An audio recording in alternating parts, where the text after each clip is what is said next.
Today I am going to make bread and butter pickles.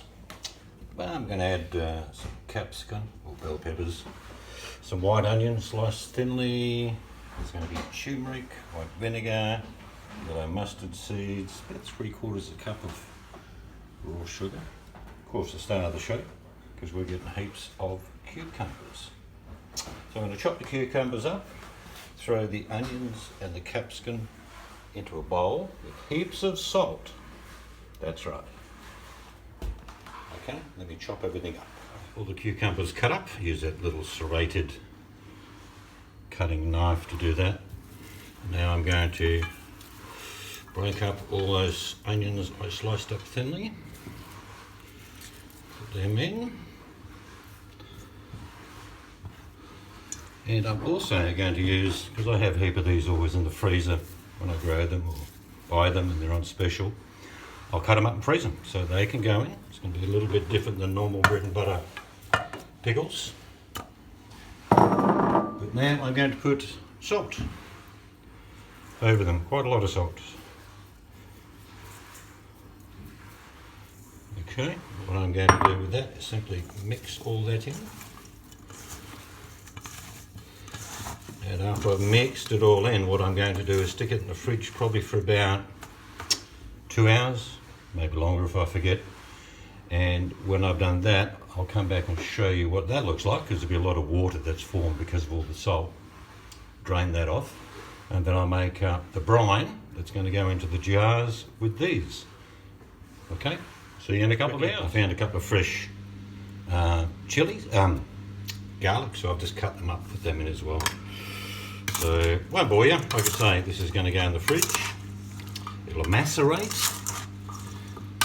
and then we'll be able to drain it off. And then I'll get the brine going. Okay, let's put this in the fridge and we'll come back. These are the 2 jars that I'm going to put the bread and butter pickles in. So I've got to estimate how much liquid I need. So that amount so far of white vinegar going into there. This is the brine mixture. And I think I'll put another one in. Okay, so this is just white distilled vinegar. Now I'm going to put in about half a cup of just water and 3/4 cup of raw sugar. Okay. Now we're going to add some other things. This is yellow mustard seed. So I'm going to put in 1 and a bit. It's quite a big teaspoon, by the way. And this is what gives you the colour in your bread and butter puddings. Puddings? Well, yeah, it would do actually if we put it in the pudding. You know that, don't you? We're tired. Bread and butter pickles. So I'm going to put about, that would be plenty. That's the colour that you'll end up with your bread and butter pickles. Alright, I'll get this started, and in another few minutes we'll pull those cucumbers and other veggies out of the fridge, and I'm going to bring this to a slow boil, just simmering, and then I'm going to put the veggies in, and as soon as it gets a little bit of a bubble on the outside, turn it off. Okay, see you soon. Alright, that's been in the fridge for about 3 hours. I'll just show you, you'll see all the liquid. Alright, so what we're going to do, because this is really salty, we are going to rinse it very thoroughly. I'm going to tip all that into a colander and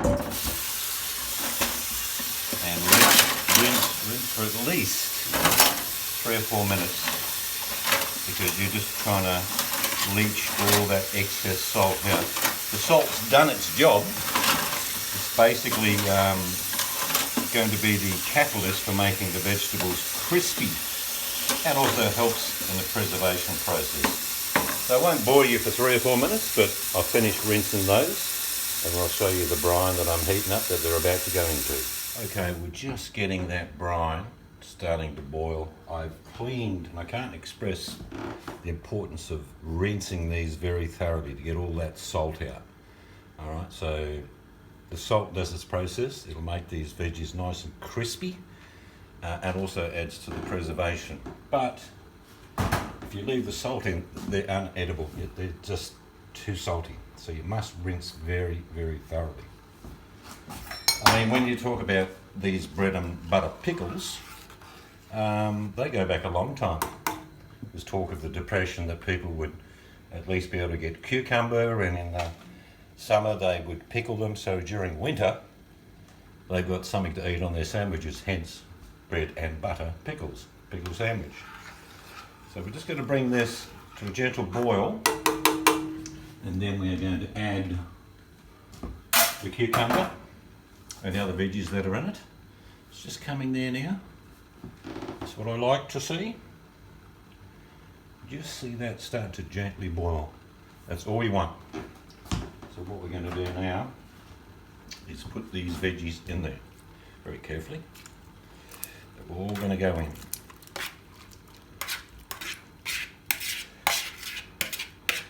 Now all we're after is, because that's lowered the temperature in there, all we want to do is get this to come to a very, very gentle boil now, and we'll just start seeing a little bit around here. It's bubbling and popping.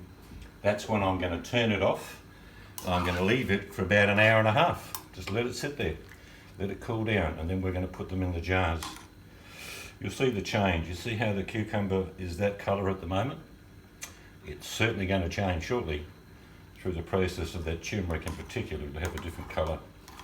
Alright, I won't bore you with that. As soon as it comes to a gentle boil, I'm just going to turn it off. So it probably would be another 3 or 4 minutes after you put the veggies in that you turn it off. We'll come back in about an hour, hour and a half, and I'll put them in jars. Alright, it's about 4 minutes later, and you can just start to see what I'm talking about, that little bubbling effect. That means everything's coming to the boil. After we put the cold veggies in there, it's taken time to come back. But now that you can see these little bubbles that are forming, that's enough for me. I'm just going to turn it off, and I'll come back in about an hour and a half, and the colour of these will also change, as you will see. Okay, it's been about an hour and a half. I'll just show you how the colour changes. A quick look, you'll see. It's got that bit of a sepia colour, which is what I like. Now I'm going to put them in these 2 jars. If there's only a jar and a half, that's okay. But first of all, I'll put all the goodies in. Then I will put, maybe if I move that over there you might see more. Not sure. Can't see the camera, so apologies otherwise.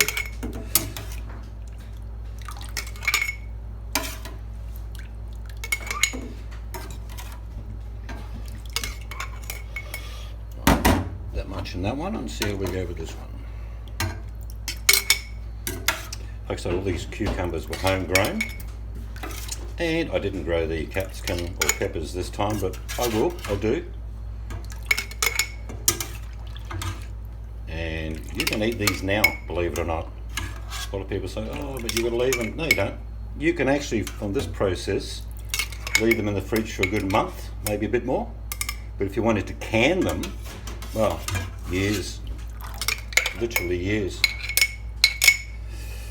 Alright, let's put some on that one. Bit of a messy process, but well worth it. Something you're doing for yourself.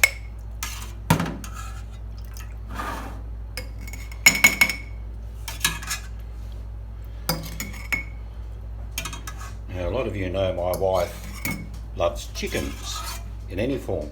I'm going to show you a little jug that I'm going to use to fill these up with.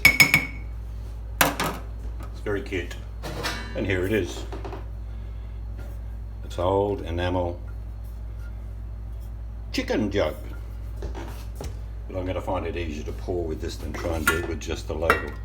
So I shall top all this up with the chicken jug.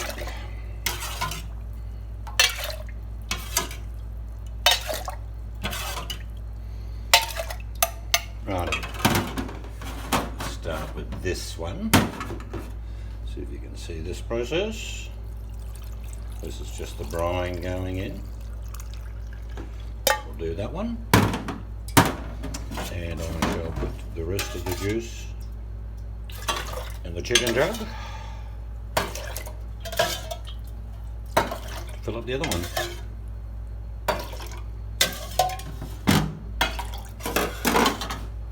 Made a little bit of a dribble. Tell no one.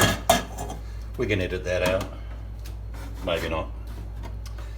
So here's the second one. So what we've got now is 2 jars, I can have that bit, of bread and butter pickles with capsicum, with onion. Sometimes I put chili in there, sometimes I put a lot more garlic, but these can be eaten now, but I like them cold on bread, hence the name bread and butter pickles. So I'll simply put the lid on these. 1,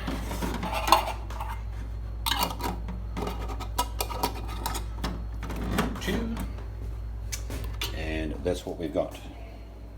2 jars. I'll move this camera a bit. There we go. 2 jars of bread and butter pickles. They are absolutely yum. I sometimes put chilies in, but mine aren't ready yet. But that's looking good. So that's bread and butter pickles. Very simple. Now, because it's 100 degrees even now, I'm cooking a stew. That makes sense, doesn't it? Well, it does, because there's enough stew to last 3 or 4 days. It's simply a reheat thing. So the next 4 days are over 100 in my area, and it's hot all over Australia. Anyway, if you have been, thank you very much for watching.